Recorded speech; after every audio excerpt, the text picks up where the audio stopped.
avoid extremes. Flattery and disgrace are both to be feared, just as overeating and starvation are both harmful to the body. Flattery is fattening to the spirit, disgrace is emaciating.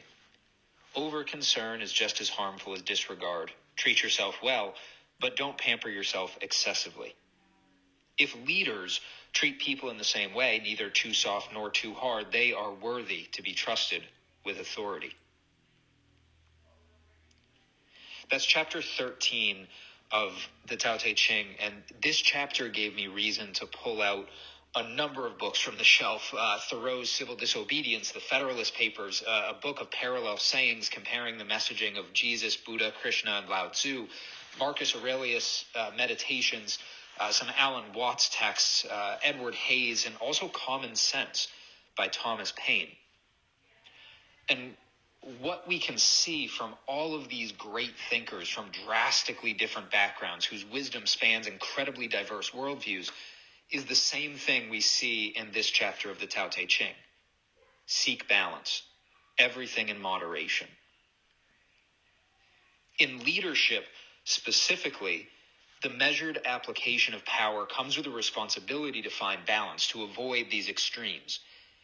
And we can choose awareness of ourselves. We can seek greater presence and understanding.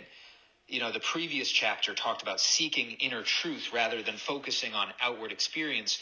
And it's fascinating that despite having no knowledge of the Tao Te Ching, Jefferson writes essentially the same guidance as Lao Tzu did 2,500 years prior, I guess a little less, in 1776, when he writes, quote, "Whenever any form of government becomes destructive," end quote, "of the ends of inalienable human rights, the people, that is, each person, has the natural right to alter or abolish it, to remove their consent and say, no, I don't want to be part of this club. It's not serving my interests." What Jefferson is saying is that in the foundation of America, there is baked in a right to governance that does not interfere with each person finding balance. And he agrees with Lao Tzu that leadership should treat their followers neither too hard nor too soft. Not too hard in limiting free choice, as the Declaration states, and also not too soft in failing to interfere when consent is violated. Jefferson went on and got very specific in the Declaration to explain how Parliament and the British monarchy was over-concerned with the affairs of a free people, were pampering themselves at the expense of those same people, and therefore could no longer be trusted with authority.